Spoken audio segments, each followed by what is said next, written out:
Friends, আমার চ্যানেলে আপনাদেরকে স্বাগত।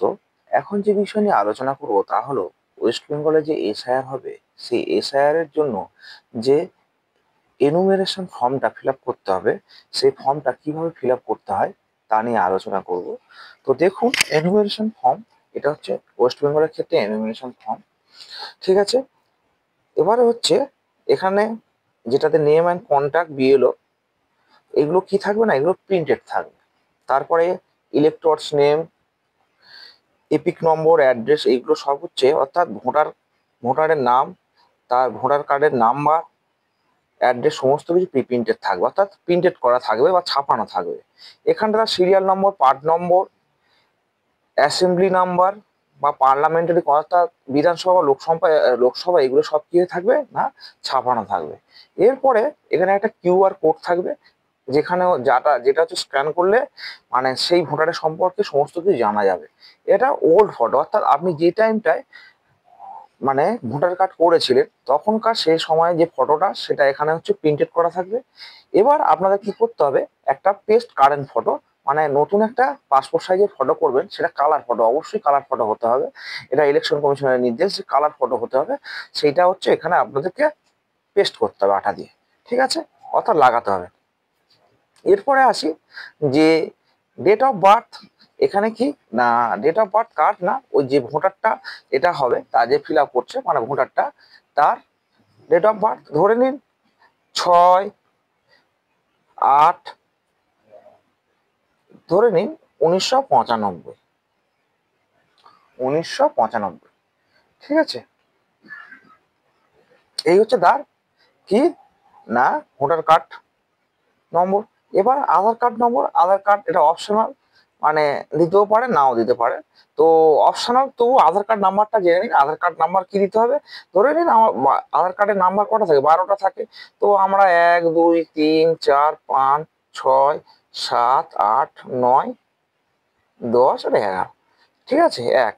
তো কটা হলো, 1 2 3 4 5 6 7 8 9 10 11 12, তো হয়ে গেল। এবার মোবাইল নম্বর, যেটা যার নম্বর ধরে নিন XYZ, যার যেটা নাম্বার, ঠিক আছে। এবারে হচ্ছে ফাদার্স, ফাদার্স নাম মানে হচ্ছে বাবার নাম। তো এক্ষেত্রে কি হবে, বাবার নাম, ঠিক আছে। বাবার নাম ধরে নিন ABC, বা ধরে নিন একজনের নাম কি দেব, ধরে নিন পালান দাস বা দত্ত, যা খুশি। এবার হচ্ছে কি দেব না, ফাদার্স বা গার্জেনের এপিক নম্বর। এপিক নম্বর এটা হচ্ছে বাবার এপিক নম্বর, তার মানে সেটা হচ্ছে পুরনো, যেহেতু হচ্ছে 1995, তার মানে নিশ্চয়ই তার বাবার নাম হচ্ছে 2002-এ থাকতে পারে। সুতরাং তার যেটা নাম্বার হবে, তো তখনকার দিনে নাম্বারগুলো WB দিয়ে শুরু হতে হয়। তো WB06, যা এটা 1 2 3, তারপরে হচ্ছে আরো 6টা নাম্বার XYZ যা থাকবে তাই, ঠিক আছে। তো এবারে হচ্ছে মাদার্স নেম, মায়ের নাম দিতে হবে, ঠিক আছে। মায়ের নাম ধরে নিন PQR, বা ধরে নিন যে কোনো একটা নাম্বার, ঠিক আছে, নাম। মাদার্স এপিক নম্বর, ভোটার কার্ড নম্বর, তার নাম্বার যেটা হবে সেটা, ইফ অ্যাভেলেবেল, যদি থেকে থাকে, ঠিক আছে। যদি থেকে থাকে তাহলে তার এটা হচ্ছে দিতে হবে মার ভোটার কার্ড নম্বর, এটা হচ্ছে নাম। এটা হচ্ছে স্পাউস নেম, অর্থাৎ ছেলেদের ক্ষেত্রে হচ্ছে ছেলেরা যারা বিবাহিত তাদের হচ্ছে স্ত্রীর নাম যদি যদি থেকে থাকে। এবার যদি মেয়েদের ক্ষেত্রে হয়, এটা তার হাজব্যান্ডের নাম। ধরে নিন যেটা হবে, এটা ধরুন ছেলের নাম দিয়েছি, তো এখানে হচ্ছে রতিকা, রতিকা দাস, দাস। এবার স্পাউস এপিক নম্বর, তো এপিক নম্বর এটা এখনকার দিনে যেটা হচ্ছে CGB 1 2 3 4 5, এই রকম যেটা হবে সেটা, ঠিক আছে। তো এটা হলো।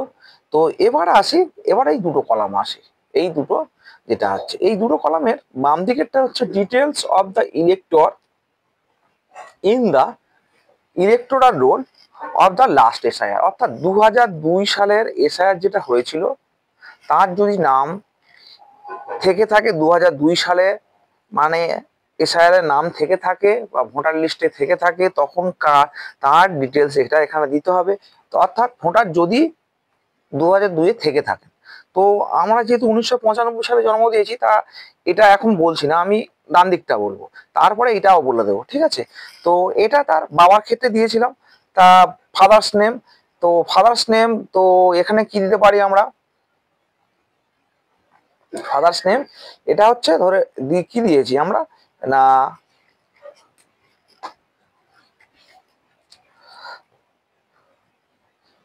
পালাম দাস।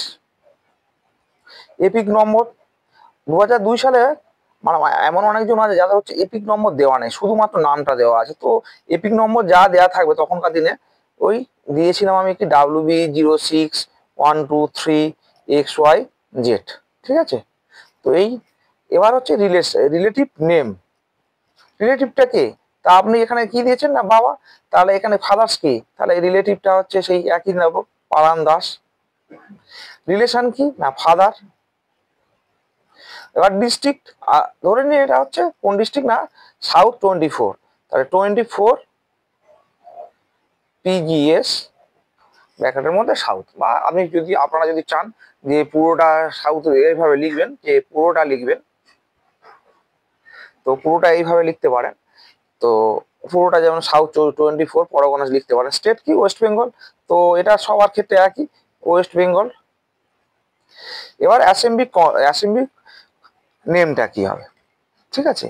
অ্যাসেম্বলি কনস্টিটিউশন নেম কি হবে, অ্যাসেম্বলি যে কনস্টিটিউশন নেম হবে, এটা হচ্ছে আমি সাউথ 24 ধরে নিই, ডায়মন্ড হারবার।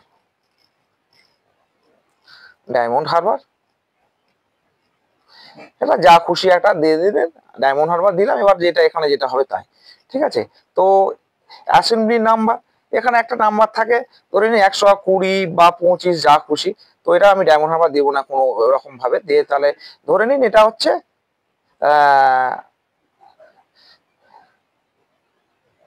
ওটা পিকিউ আর সব XYZ দিই, তাহলে ওটা হচ্ছে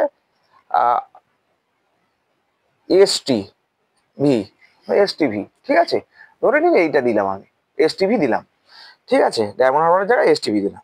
তো অ্যাসেম্বলি কনস্টিটিউশনের নাম্বারটা কত, এটা পার্ট নম্বর ধরে নিন 100, এটা 25 দিয়েছে অ্যাসেম্বলি কনস্টিটিউশন, ধরে নিন পার্ট নম্বর হচ্ছে 175, আর সিরিয়াল নম্বর হচ্ছে ধরে নিন 670। এটা হচ্ছে তাহলে কি করলো, এটা যাদের হচ্ছে নাম 2002 সালে ভোটার কার্ডে নাম নেই, তাদের রিলেটিভের নামটা এখানে বসাতে হবে। সে তার বাবা হোক, যদি এটা বাবা বলে লিখেছি বাবার ক্ষেত্রে, এবার যদি কাকা থাকে, ঠিক আছে, কাকা জেঠু যা খুশি থাকবে সেগুলো হচ্ছে তার লিখতে হবে এটা, ঠিক আছে। তো তার নাম লিখতে হবে, তার ভোটার কার্ডের নাম লিখতে হবে, কাকা জেঠু যা থাকবে রিলেটিভের নামটা এখানে লিখতে হবে। এবার রিলেশনটা কাকা হলে আঙ্কেল হয়ে যাবে, যাই এরকম করে রিলেশনটা দিতে হবে। এবং যে কনস্টিটিউশন নামটা এটা হচ্ছে বর্তমানটার ক্ষেত্রে, ঠিক আছে। মানে এটা হচ্ছে সেই যে মানুষটার ক্ষেত্রে হচ্ছে 2002 সালে ভোটার কার্ডের নাম নেই, সে তার রিলেটিভের সাহায্যে সে তার নাগরিকত্ব প্রমাণের জন্য এটা দিচ্ছে, ঠিক আছে। তো এইটা তার ক্ষেত্রে হলো। এবার ধরে নিন এবার এই দিকেরটা আছে, বাম দিকেরটা আছে। বাম দিকেরটা কি বললাম আমি না, 2002 সালে, এটা সুবিধার জন্য এখানে লিখে দিচ্ছি 2002, আর এটা হচ্ছে নেই, 2002-এ নেই তাদের ক্ষেত্রে, নেই তাদের ক্ষেত্রে, এটা 2002-এ আছে তাদের ক্ষেত্রে, ঠিক আছে। তো এটা আমি বোঝার সুবিধার জন্য দিয়েছি। তো এটা ইলেক্টরের নেম, মানে যিনি হচ্ছে 2002 সালে আছেন। তো 2002 সালে নামটা কি, এখানে আমরা পালাম দাস লিখেছি, তো এখানে হচ্ছে লিখবেন পালাম দাস, ঠিক আছে, পালাম দাস লিখলাম। এপিক নম্বর এই যেটা দিয়েছি, ওই WB061234XYZ। রিলেটিভ নেম সাধারণত পালাম দাস, তাহলে সেগুলো সাধারণত বাবার ক্ষেত্রে দেওয়া থাকে, বাবার নামটা রিলেটিভ দেওয়া থাকে, যে সম্পর্কিত বা আত্মীয় যেটা থাকে সাধারণত বাবার নাম দেওয়া থাকে। অনেক ক্ষেত্রে যদি বাবা না নাম থাকে, মানে বাবা যদি মারা গিয়ে থাকে, সেক্ষেত্রে অনেক সময় কি দেওয়া থাকে, তার মায়ের নাম দেয়। তো এখানে আমরা কি দেবো না, relative father name. Father's name ধরে নিন প্রলয়, প্রলয় দাস, ঠিক আছে। রিলেশনশিপটা কি দেবো, তাহলে ফাদার করলাম। এবার যাদের ক্ষেত্রে মাদার আছে মাদারটা দেবেন। ডিস্ট্রিক্টটা কি দেবেন, ধরে নিন এটাও ডিস্ট্রিক্ট সাউথ, মানে 24 PGS south. State West Bengal, তাহলে WB দিয়ে দিলাম, এটা আমি ওয়েস্ট বেঙ্গল পুরোটা দেবেন, ঠিক আছে, ওয়েস্ট বেঙ্গল দিলাম। তো অ্যাসেম্বলি কনস্টিটিউশন তখন যেটা ছিল সেটা এখন নাও হতে পারে, ঠিক আছে, অ্যাসেম্বলি কনস্টিটিউশন তখন যেটা ছিল সেটা এখন নাও মিলতে পারে, কিন্তু তখন যেটা ছিল তখন মানে এটা এখন লিখতে হবে, ঠিক আছে, সেটা তাকে লিখতে হবে এখানে। তো তখন ধরে নিন এখানে যা ছিল সেটাই আছে। অ্যাসেম্বলি কনস্টিটিউশন কি না STV, এখানে কি বললাম ডায়মন্ড হারবার দিয়েছিল, ওরা কেটে দিয়ে STV করে দিলাম, যা হবে তাই। এবারে অ্যাসেম্বলি নাম্বার, অ্যাসেম্বলি নাম্বারটা চেঞ্জ হয়ে গেছে, অ্যাসেম্বলি নাম্বার, তারপর আপনার part number, serial number, maximum ক্ষেত্রে পার্ট নম্বরটা সিরিয়াল নম্বরটা চেঞ্জ হয়ে গেছে, এবং অ্যাসেম্বলি কনস্টিটিউশন নাম্বার অনেক ক্ষেত্রে চেঞ্জ হয়েছে, অনেক ক্ষেত্রে চেঞ্জ হয়নি, অনেক ক্ষেত্রে দেখা যাচ্ছে লোকসভা চেঞ্জ হয়ে গেছে, ঠিক আছে। তো এগুলো হয়ে থাকে। তো অ্যাসেম্বলি কনস্টিটিউশন নাম্বার ধরে নিন এখানে 115 ছিল, এখন কত হয়েছে না 125, তাহলে এটা পার্ট নম্বর কত দিলাম আমি, পার্ট নম্বর ধরে নিন 210, আর সিরিয়াল নম্বর ধরে নিন 1220।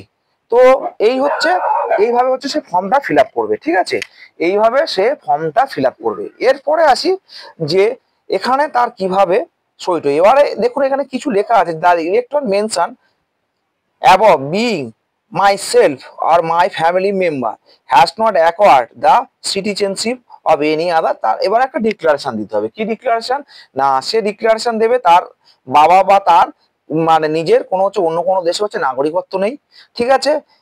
এবারে কি বলছে, I am applying for inclusion in the electoral roll and the name of mention above being myself or my family member is not included any other assembly constitution or parliamentary constitution। কি বলছে, উপরে যেটা সে তার তথ্যটা দিয়েছে মানে assembly constitution বা যা ইলেকট্রাল রোল সব যা দিয়েছে, সে অন্য কোনো বিধানসভা বা লোকসভা কেন্দ্রে মানে ভোটার কার্ডে তার নাম্বার নেই, ঠিক আছে।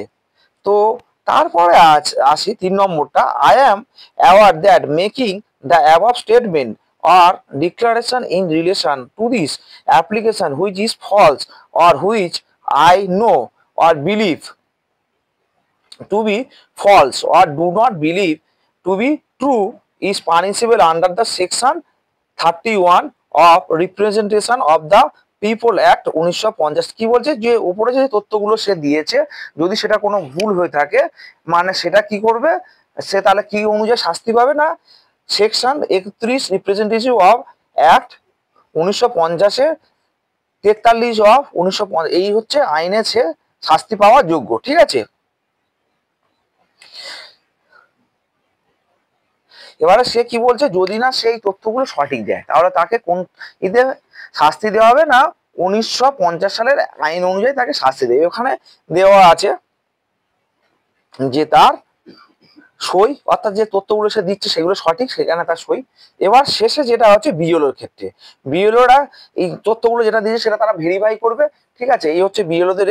তো BLO under talking I have verified the above details from the electoral rolls of the last SIR, say last SIR থেকে সেই ইলেকট্রাল রোলটা সে ভেরিফাই করেছে, করে হচ্ছে বিএলওর এখানে, তাহলে এখানটায় হচ্ছে যে হচ্ছে ইলেকটরস তার নিজের সই, এই জায়গাটা হচ্ছে বিএলওর সই। তো এইভাবে হচ্ছে ফর্মটা ফিল আপ করতে হবে। তো ফ্রেন্ডস আপনারা যদি ভিডিওটিকে পছন্দ করেন অবশ্যই করে চ্যানেলটিকে সাবস্ক্রাইব করবেন এবং ভিডিওটিকে বন্ধুদের মধ্যে শেয়ার করবেন এবং লাইক দিবেন। ধন্যবাদ।